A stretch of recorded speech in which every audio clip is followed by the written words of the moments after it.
ସମସ୍ତଙ୍କୁ ଜୟ ଜଗନ୍ନାଥ। ଚାଲନ୍ତୁ ଆଜି ଶୁଣିବା। ପ୍ରଥମେ ଶୁଣିବା ମାନବ ଜନ୍ମ କିପରି ପାଇବା। ଭିଡ଼ିଓକୁ ଶେଷ ପର୍ଯ୍ୟନ୍ତ ଦେଖନ୍ତୁ, ଶୁଣନ୍ତୁ। ଯଦି ପସନ୍ଦ ଆସିବ ତାହେଲେ ସବସ୍କ୍ରାଇବ୍କୁ ଟଚ୍ କରିକି ବେଲ୍ ଆଇକନ୍କୁ ଟଚ୍ କରିଦେବେ। ତାହେଲେ ଚାଲନ୍ତୁ ଶୁଣିବା। ଗୋଟିଏ ଆତ୍ମା ବୃକ୍ଷ ରୂପରେ 20 ଲକ୍ଷ ଥର ଜନ୍ମ ନିଏ। ଏହାପରେ ସେ ଜଳଚର ପ୍ରାଣୀ ଭାବରେ 7 ଲକ୍ଷ ଥର ଜନ୍ମ ନିଅନ୍ତି। ଏହାପରେ ମୋଟେ 10 ଲକ୍ଷ ଥର କୀଟ ହେବାକୁ ପଡ଼ିଥାଏ। ତାପରେ ଜଣେ 12 ଲକ୍ଷ ଥର ପକ୍ଷୀ ଭାବରେ ଜନ୍ମ ନେଇଥାଏ। ତାପରେ 20 ଲକ୍ଷ ଥର ପଶୁ ରୂପରେ ଜନ୍ମ ନେଇଥାଏ। ତାପରେ କର୍ମ ଅନୁସାରେ ଗାଈ ଶରୀର ପରେ ମଣିଷ ଜନ୍ମ ପାଇଥାଏ। ମାନବ ଶରୀରରେ 4 ଲକ୍ଷ ଥର ଜନ୍ମ ହେବାର ନିୟମ ଅଛି। ଏହାପରେ ଜଣେ ପିତୃ କିମ୍ବା ପିତୃଦେବର ସ୍ଥିତି ପ୍ରାପ୍ତ ହୋଇଥାଏ। କିନ୍ତୁ ପାପ ପୁଣ୍ୟ କାର୍ଯ୍ୟ ପୁଣି ଜଣେ ବ୍ୟକ୍ତି ଜନ୍ମରେ ବିତରଣ କରିବାକୁ ପ୍ରେରଣା ଦେଇଥାଏ। ତାପରେ ବ୍ୟକ୍ତିର ପାପ ପୁଣ୍ୟ ଭଲମନ୍ଦ ଭାବ ବିଚାର ସବୁ କିଛି ନେଇ ମଣିଷ ଜନ୍ମ ହୋଇଥାଏ। ତାପରେ ଜାଣିବା ପିତା ମାତାଙ୍କ କର୍ମର ଫଳ କ'ଣ ସନ୍ତାନକୁ ଭୋଗିବାକୁ ପଡ଼ିଥାଏ। ପିତା ମାତାଙ୍କ କର୍ମର ପ୍ରଭାବ ସନ୍ତାନ ଉପରେ ମଧ୍ୟ ପଡ଼ିଥାଏ। ପିତା ମାତାଙ୍କ କର୍ମର ଫଳ ପିଲାମାନଙ୍କୁ ଶୁଭ ଏବଂ ଅଶୁଭ ରୂପରେ ପ୍ରାପ୍ତ ହୋଇଥାଏ। ଯେପରି ପିତାମାତାଙ୍କ ସମ୍ପତ୍ତି ସନ୍ତାନକୁ ମିଳିଥାଏ, ସେହିପରି କର୍ମର ଫଳ ମଧ୍ୟ ମିଳିଥାଏ। ଯେଉଁ ପିତାମାତା ନିଜ ପିଲାମାନଙ୍କର କଲ୍ୟାଣ ଚାହାନ୍ତି, ସେମାନଙ୍କୁ ନିଜର କର୍ମକୁ ଠିକ୍ ରଖିବା ଉଚିତ।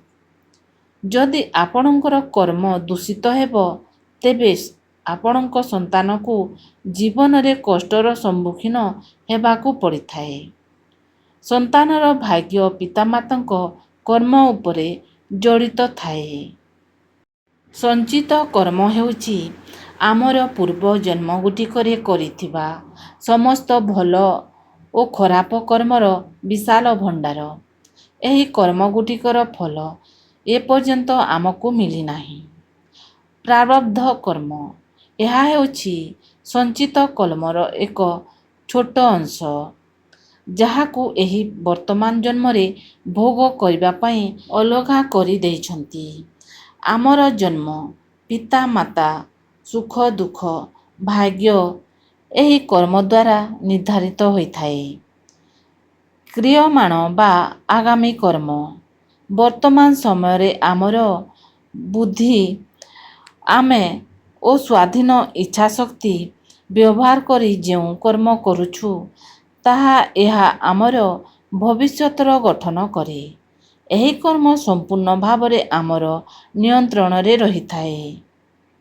ଏବେ ଶୁଣିବା କଙ୍ଗାଲ ବନିବାର କାରଣ। ପରିଶ୍ରମ ଠାରୁ ସବୁବେଳେ ଦୂରେଇ ରହିବା।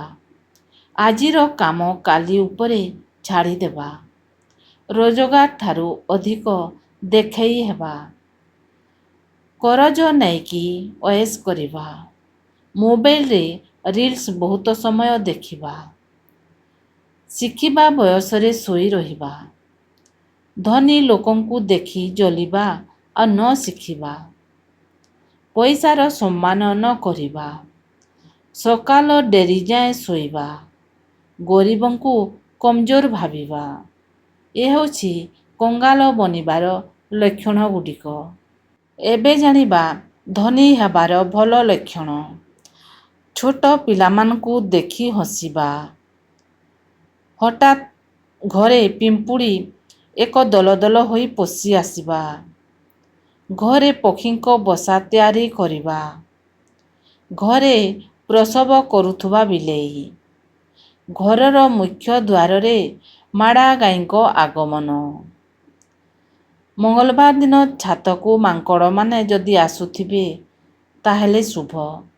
ଦୀପର ଶିଖା ଉଜ୍ଜଳ କିମ୍ବା ଲମ୍ବା ହେବା ଉଚିତ। ଛାତ ଉପରେ ପକ୍ଷୀମାନେ ରୁଟି ଖଣ୍ଡ ପକାଇବା। ପୂଜାର ଫଳାଫଳ ସବୁବେଳେ ଭଲରେ ରହିବା। ଏବେ ଜାଣିବା କେଉଁ ବାରରେ ଚୁଟି କାଟିଲେ ଶୁଭ ହୋଇଥାଏ। ସୋମବାର ଦିନ ଚୁଟି କାଟିଲେ ସୁଖ ମିଳିଥାଏ। ମଙ୍ଗଳବାର ଦିନ ଚୁଟି କାଟିଲେ ଆୟୁଷ ହାନି ହୋଇଥାଏ। ବୁଧବାର ଦିନ ଚୁଟି କାଟିଲେ ଦୀର୍ଘାୟୁ ସହ ଶକ୍ତି ମିଳିଥାଏ। ଗୁରୁବାର ଦିନ ଚୁଟି କାଟିଲେ ଧନମାନ ହାନି ହୋଇଥାଏ। ଶୁକ୍ରବାର ଦିନ ଚୁଟି କାଟିଲେ ଆତ୍ମଶକ୍ତି ବଢ଼ିଥାଏ। ଶନିବାର ଦିନ ଚୁଟି କାଟିଲେ ଗ୍ରହ ପୀଡ଼ା ହୋଇଥାଏ। ରବିବାର ଦିନ ଚୁଟି କାଟିଲେ ଦୁଃଖ ବଢ଼ିଥାଏ। ଯଦି ଆଜିର ଭିଡ଼ିଓ ଆପଣମାନଙ୍କୁ ପସନ୍ଦ ଆସିଲା ତାହେଲେ ସବସ୍କ୍ରାଇବ୍କୁ ଟଚ୍ କରିକି ବେଲ୍ ଆଇକନ୍କୁ ଟଚ୍ କରିଦିଅନ୍ତୁ, କାହିଁକିନା ଏହିପରି ଭିଡ଼ିଓ ସବୁ ଆପଣମାନଙ୍କ ପାଖକୁ ପହଞ୍ଚି ପାରିବ।